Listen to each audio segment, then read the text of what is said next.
Welcome to Talking Handlers. Derek Ciapola with Jared Timms and Nate Green for our draft edition. The MLB draft begins tomorrow at 4 p.m. Is that Eastern or Pacific? Remind me. Seattle In time. Seattle. It's in Seattle, whatever it is. So that's when it's starting. That's where we're going. And the Angels have a lot of work to do. And it starts now with the draft. First thoughts, Jared, how you doing? I am doing fantastic. I'm excited. A lot of work going into this over the past couple of days and weeks. So yeah, it's a lot of fun. We'll see where we go, and of course, you got to follow. Shameless plug here. Follow for draft coverage because I'm all over that. Nate? Yeah, I'm super excited. I love the draft, college baseball, watching that, and now getting to see some of these guys. It's gonna be a fun weekend or week, I guess. In the past couple of years, we've seen the Angels do some interesting things in the draft. One year we just talking about they took all pitchers, every single person, and they even hit on a couple of them. It may still hit on a couple more of them. And then last year they became a little more traditional. They've picked some guys that we didn't think they'd take. They've taken guys that nobody even saw in the picture, and here we are now ready for our draft. And we got a list of folks with the Angels picking in a very awkward place, 11, where you don't get the top guy, but maybe the top guy slips. We got a list of like 20 guys that they may be taking, and they may be taking at any point there. The 11, any one of them could go. So first things first, what do you think, Nate, is the mentality of the Angels heading this draft? What are they looking to do? Yeah, I think they're going to go college guy. I think that they want someone close who's going to be quick through the system and be ready to go. Kind of like a Zach Neto, where he should be ready to go within a year or a year and a half, basically. And that's what I think they're looking for, somebody like that. It might be a pitcher who could be ready way quicker than that. It could be a hitter, but I think they're looking at college player to get to the bigs quickly. Jared? Yeah, I agree with that. I know Angels been linked to quite a few high schoolers this year. That comes down to if you trust the Angels development. I said that a lot in phone calls with a lot of people. So if you trust the Angels development, you can go a high school route. I don't think they go that route. I know a kid like Bryce Eldridge, who we'll talk about, has been linked to the Angels a lot. But you look at what the Angels have done the past couple of years, and quick moving college guys, through the system. They don't have, then you go to a third round pick, kind of overslot there a little bit, and then in the 11th round you take a schooler. So we'll see if that continues. So we're referencing is they were able to get Zach Neto under slot last year. They use it, I believe, on Caden Dana, correct? Yes. 11th pick. So, use that extra money. They are, I believe, 8th this year into 8th lowest in terms of a lot of money available to them. So they have to work their finances, and to their credit, for all the criticism we have of the Angels farm system and their development and how they do things, they have found ways to creatively manage their money to get the guys they want. So to their credit, I'm not worried about them getting the players they want in this draft if they follow them. If you are Parmenazian right now, Jared, and out of this list of nearly 25 players you gave us, where are you looking? It depends on the draft, to be honest. There are a lot of scenarios floating around, where, and we saw it last year when Kevin Parada fell. Actually, last year is a perfect point. I think coming into the draft, everybody was like, well, the Angels are going to take a pitcher. Angels are taking a pitcher. And that was the case up until 15 minutes before they picked. Yeah. It was like, wow, the Angels are taking a pitcher. And then it was like, well, Parada keeps falling. Like, there's an underslot. There's one or two moves in here. So yeah, I don't know. It's going to depend on the guys above them. So we'll see how the draft plays out. And I don't know. Who has the best chance of falling this year? Kyle Teal. I think that if you're looking in the top 10, Kyle Teal, I think he's that guy that he's in a weird spot. Like, he's going to get overlooked a little bit, and it wouldn't surprise me if Teal was there for the Angels, and the Angels took Teal, the catcher out of Virginia. Plenty of other guys too. Jacob Wilson, I know, has been Yep. linked. I don't know if he That fall. was If he, that I was don't know if he that was falls. going to be my guy to Yeah. fall. I don't know if Jacob he's Wilson. considered falling. You know, Yeah. Jacob Gonzalez is a guy who's picking up a lot of steam as of late. Dollander, I guess you can say, is going to be a guy who would fall to the Angels. Louder would fall to the Angels. Dollander was projected to be the number 1 overall pick at the beginning of this year. Obviously, you know, things change. Still top 10 pick, still one of the best arms in this draft. So I don't know if so the way this draft looks, you got the top 3 college guys in Skeens, Cruz, and Langford. You have to imagine none of those guys are going to be there for the Angels, right? Then you go to the 2 high school kids in Clark and Jenkins. There's a scenario where Clark falls for sure, and I think if That would have Clark, been the other guy to fall in the draft. Would have been Max Clark with some there's a, issues, but there's a scenario. I think it's like a 5% chance that Clark is there, and I think if Clark is there for the Angels, he goes to school because he's asking for a lot of money. But falling wise, I think, I mean, if you're looking at top 10 guys, I think Kyle Teal and Chase Dollander are the 2 guys that fall to the Angels. But yeah, none of those top 5 guys I don't think are falling to the Angels. Where are the odds in Nate that Teal or Dollander falls? I think it's pretty good that Dollander falls.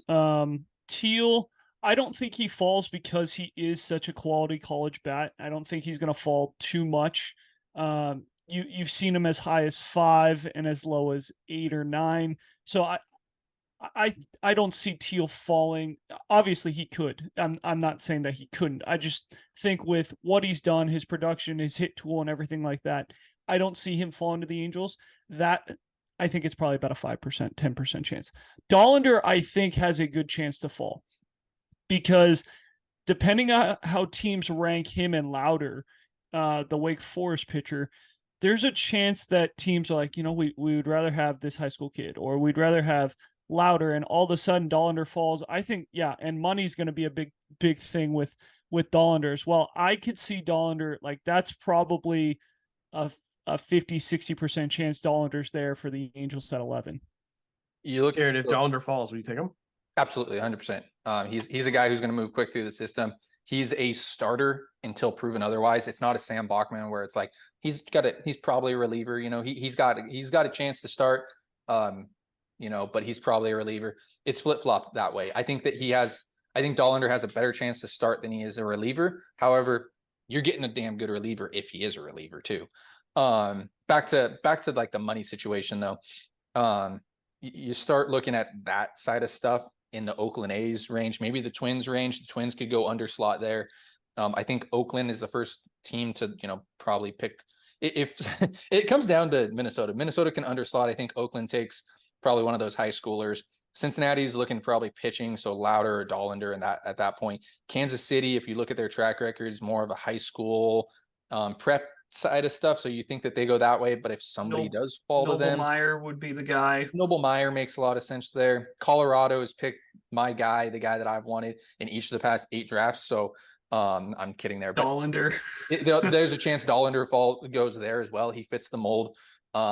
With if the Rockies are going to pick pitching, Miami tends to go prep, you know, high school athlete, but they're getting pretty close too. So does Miami start looking at a quick moving pitcher that might be able to jump up, or a quick moving position player that might be able to jump up there?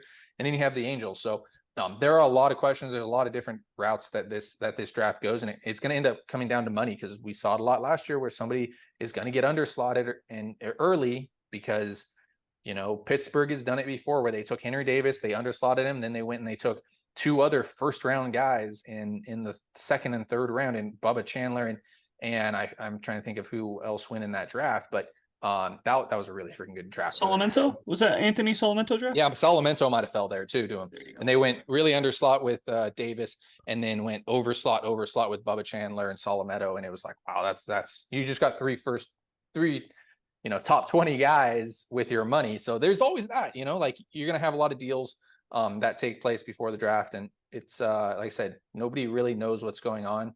But you have to look at what's happened in the past to teams and what they, I guess, kind of in a sense, I wouldn't say need, but just kind of trust your gut on a lot of this stuff.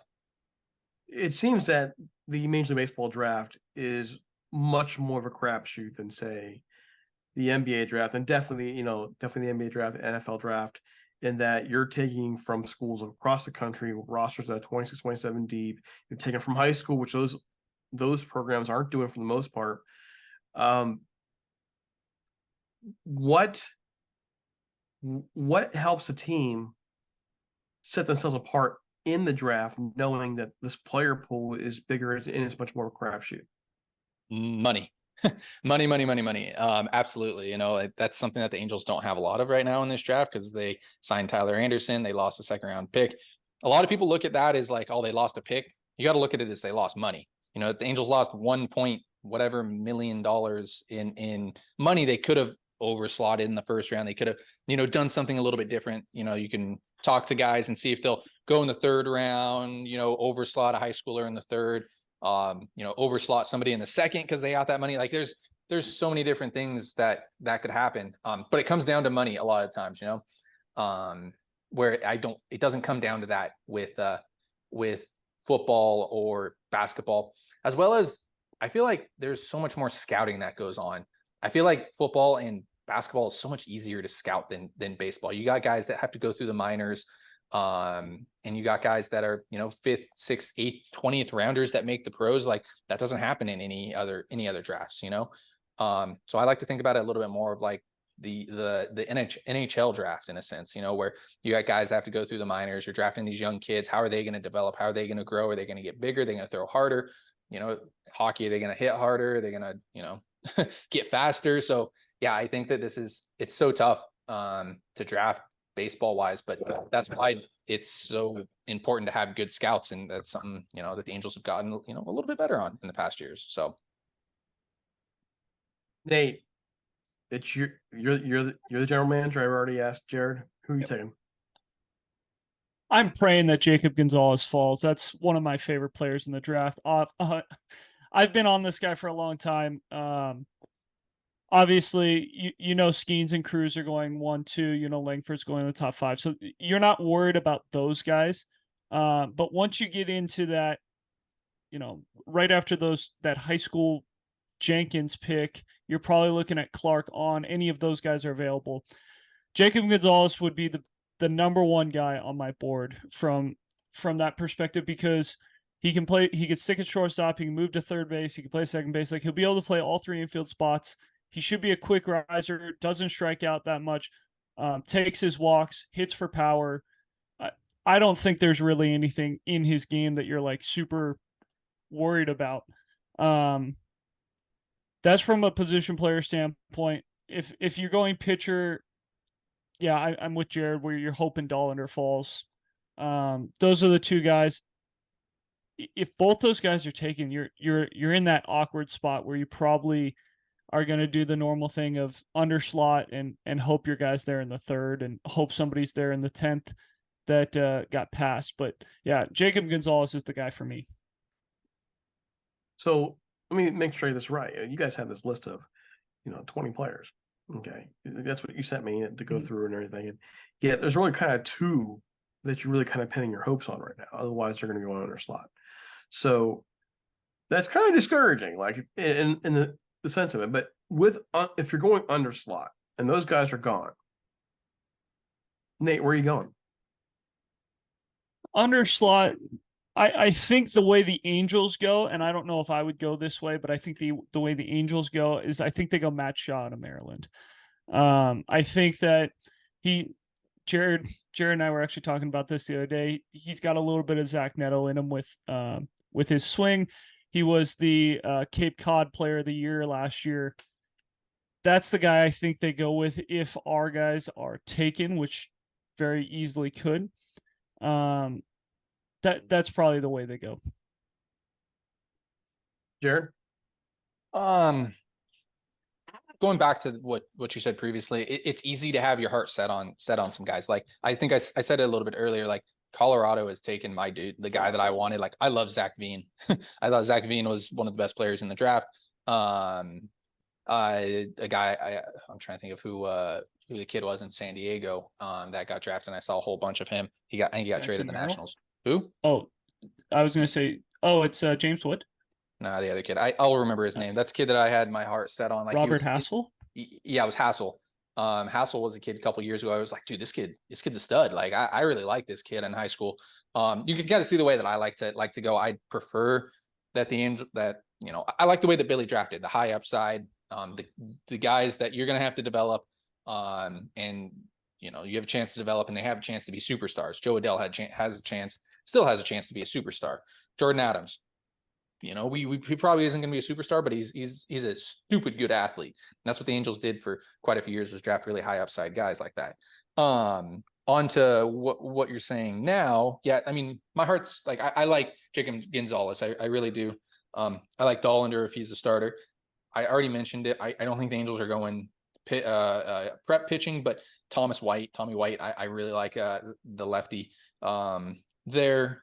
But if you're going under slot, Tommy Troy is another interesting name out of Stanford, quick mover. Matt Shaw, you already mentioned it. I kind of posted a side-by-side a couple days ago on Twitter and Threads, by the way. That they kind of like, they're not that similar, but like, you understand what the Angels are doing. They have that little high leg kick. They got the hands going to the knee and then coming back a little bit. Shaw's a little more compact than Neto is. But you see the similarities there. You see a quick moving college guy that goes probably straight to Rocket City. And then after Rocket City has a chance to, be up next year in Matt Shaw. So that's an interesting name. I really like Braden Taylor. I saw him play early in the year at TCU. I think he's got a chance to be, not an all-star, but he's got a chance to be an everyday third baseman. A 270 hitter that's going to hit 15, 20 home runs for you and play solid defense. And you can't be upset about that. When you look at a kid like that. Colin Hawk, the high schooler, it probably sticks at shortstop right now. I think he's about 6 foot. Really, really interesting kid there as well. And then I can't forget to mention Jacob Wilson. I think that he is Gio Urshela, but if you're getting Gio Urshela, you're not horribly upset. I think he's probably a little bit better hitter. I think he's a little better defensively than Gio Urshela, so maybe a tick up from that. But you're not upset about doing that. I'd rather get a dude in the first round, but you're not upset with a kid that's a major leaguer. I mean, you look at what Matt Theis has done, Taylor Ward, it took them a while to develop. But they've been major leaguers and they haven't been too bad. I know you hate that. Yeah, hate that term. Absolutely hate that term when you say, "Oh, they made the major leagues. Congrats, you got a cup of coffee." Like, if you're getting drafted in the first round, we want you to be an impact guy. And impact guy, I just mean like, I want you to be a part of a team that's going to. I want you to be on a team that's going to be winning. Like, I don't need you to be like a 150 WRC plus, but if you're putting up a 105 WRC plus, I'm fine with that. And yeah, I could see Jacob Wilson doing that, but he's just it's not the splash that they could make if the right guys are there. It's kind of like safe pick. Yeah, he'll make the big leagues, but not the flashy splash player that, a Chase Dollander could be, or a Jacob Gonzalez could be. So I understand it, but it's just not as fun. Yeah, and I'd feel not right if I didn't mention a couple other guys. Like, you get a kid like Blake Mitchell, who's a high school catcher, and he's going to stick a catcher and has a chance to be really good. He's got a chance to be like a Harry Ford type of guy. He has a chance to be really freaking good. I don't think the Angels are going to take him, that type of guy. Same thing goes with a kid like Aiden Miller, who's a third baseman, first baseman type of guy who has a chance to be a superstar. He's got a chance to hit 30 home runs. Kind of reminds me a little bit like the Brady House type of situation, a little bit smaller than him, but kind of that Brady House situation. The Angels were linked to Brady House for a little while too. And I think the Nationals ended up taking him after him. You look at other guys, Enrique Bradfield, just an absolute stud of an athlete there at Vanderbilt. He's getting Kenny Lofton comps. I'm not in on it. I don't think he's a superstar splash, but I mean, if you're underslotting and taking him in the first round, saving money for the third round in that 11th round, like the Angels have done in the past, it's not a horrible pick, So everybody gets fixed on this first round pick. And granted, we're not helping this out by just going over first rounders, but you have to remember there are 19 other picks that the Angels are going to be having.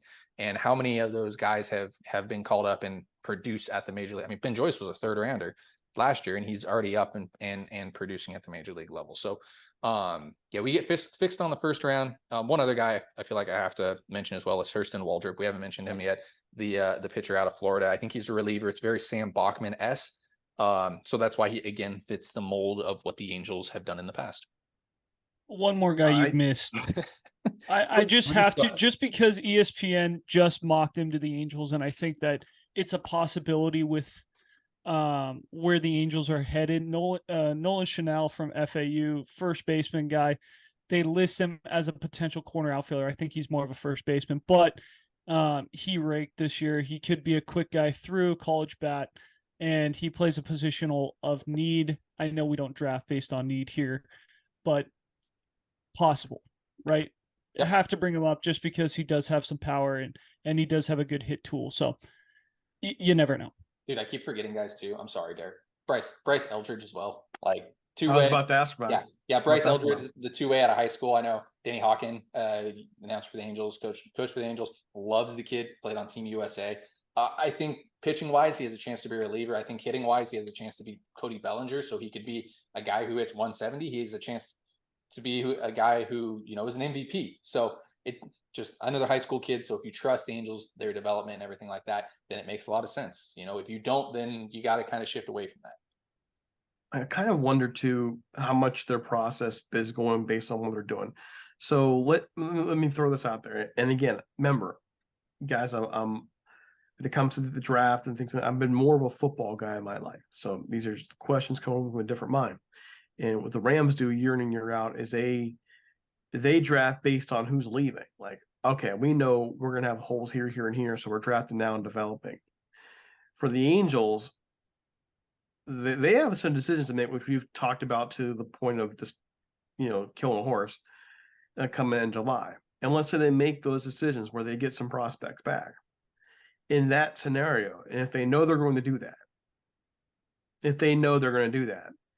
wouldn't they be more likely then to go after high school players, knowing that you've been refilling with more closer to major league ready prospects through deadline trades? Yes, and it's something that I brought up off the record, last couple of days is Perry, like this could be Perry's last draft. Like how much do you put in Perry's hands in this draft, right?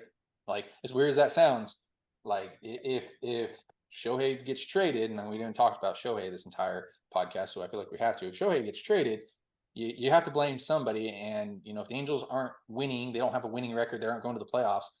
Is Perry out? Like I think Perry's kind of on the hot seat right now. So how much do you put into Perry's hands during this draft, knowing there's a chance Perry might not be here this summer, and he's gonna be drafting he might be drafting this college kid that's a quick mover, like that doesn't fit the mold of a new GM coming in. Like there's that scenario right now too. So I obviously this draft's in Perry's hand 100% right now, but it's an interesting thought to think about, like Perry's going to draft his guy, but he also might not be the GM come into year. Nick? Yeah, and I think it's an interesting question to bring up because, if the Angels do trade Shohei Ohtani, they're probably going to get some pieces back. But here's the thing. There is a small core right now with the Angels. Like, it's not like there's no core right now. You have Zach Neto, you have Logan O'Hoppe, you still have Mike Trout, Rendon, Mickey Moniak, Joe like Ward, Joe Adele could be part of that as well. Like there is a small Sandoval, core, Detmers. You have and depending on what you get back Yeah. in a Shohei Ohtani trade, which you're going to get back, I'm hoping 3 to 4 pieces. 2 or 3 of them are going to be like playable within the next year or two. Why wouldn't you go take a college kid and say, hey, look, be part of this young core. You're a year away from being up here. We traded Ohtani. We kind of gave up on this year because it's just not our year. We're going to retool in the offseason. We're going to go get a pitcher or two. We're going to go fill a hole. And now all of a sudden it's April, May, June, and you're calling up Jacob Gonzalez or Chase Dollander or whatever to help finish the product that you put together. So I understand where you're at, where maybe you go that high school route, but I think with kind of the young guys that you have right now, and you don't really know what you have in the minor leagues with. Aaron Paris is playing in the futures game today or tomorrow. You have Edgar Caro, who's a little bit of a ways away. So now you start to put in another college kid, and it starts to really boost that farm system of like, hey, you have some guys really close, and maybe you need to go get one more piece, Maybe the missing answer is a starting pitcher, and you gotta move Carroll, or you gotta move Paris, or you gotta move somebody to go get him. It makes things a lot easier to refill, I think. Yeah, and that's a scenario actually that it's funny that you bring it up. It was brought up early on in the draft process. It's like we put catchers on this list. You talk about a guy like Kyle Teal or Blake Mitchell who are staying there, and it's like, well, the Angels have catching. They have catching. They have Logan O'Hoppe. They have Edgar Kara. They have guys that they can go to. It's like, now if you draft a Kyle Teal and now he's platooning with Logan O'Hoppe, and all of a sudden Edgar Caro either becomes a guy that you can move to first base, you can move to the outfield, you can trade him. There's that chance. Definitely. So there's never an issue with enough depth. I'm never upset with depth. That's one thing too, Derek. I wanted to mention for Derek and for some other people in this draft, more than any other draft, where they are taken, the position that they are taken at, there's a good chance that that's not their position when they make the major leagues. So like in the NFL, if you're drafting a quarterback or you're drafting a running back, they're probably sticking at quarterback or running back. You might have a corner switch to safety, little things like that. But just because Jacob Gonzalez is a shortstop, there's a very good chance that he gets taken. He's up in a year and he's playing third base, or he's playing second base. Or you take another like Matt Shaw. Matt Shaw gets drafted. He probably shifts to second base. Tommy Troy, could shift to second or third. So like Kyle Teal could shift to first base. He doesn't have to be a catcher. So you don't have to necessarily get caught up with the position they're drafted at. More of where do you see them potentially fitting in on this roster? Logan O'Hoppe could move to the outfield because that bat plays, right? Do you move the bat as a catcher? I think when you're looking at the catch position, I can think back 2 years ago, and there was nobody in the system. So credit to Manassian for getting a couple guys in the system, and that's why I also wouldn't shock me if they go and they add more to the system. Like you mentioned, that they could trade. Do want to mention one thing before we go, and that is Kyron Paris. Kyron Paris was actually the first prospect we ever interviewed for Talking Halos, so it was a little special place in our hearts. Good luck today, dude. Go get him. We hope to see him majors next year. I mean, I would love to see him up. Just because he was one who gave us an interview and gave that first shot as well. And I think it was our first year for Talking Halos. So pretty cool stuff. Good luck, dude. All right. Closing thoughts as we get ready to see the rest of baseball we can go.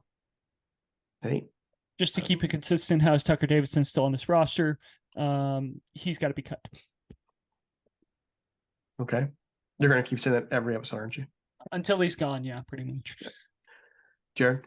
3 things. Interviews on the website, talkinghalos.com. Check out the merch. Nate, stand up, please, for me. There's a nice shirt there for you. We're working on getting some merch going. Look at that, Talking Halos. Thanks for watching on YouTube. Working on it. And the Angels are going to take, if I had to pick one person, they're taking Chase Dollander. I'm going to stick with my thought there. I think they're going Dollander. For me, I'm going to say this. Tyler Anderson. You talking about for Tucker Davidson? For me, it's Tyler Anderson. It was the biggest waste of money possible. So I just wanted to say that and get out of here. All right, guys. We'll be out of here. We'll look for some interesting program this week. These guys are going to want to talk some draft. All-Star game, all kinds of goodies. We're out of here. Have a great one.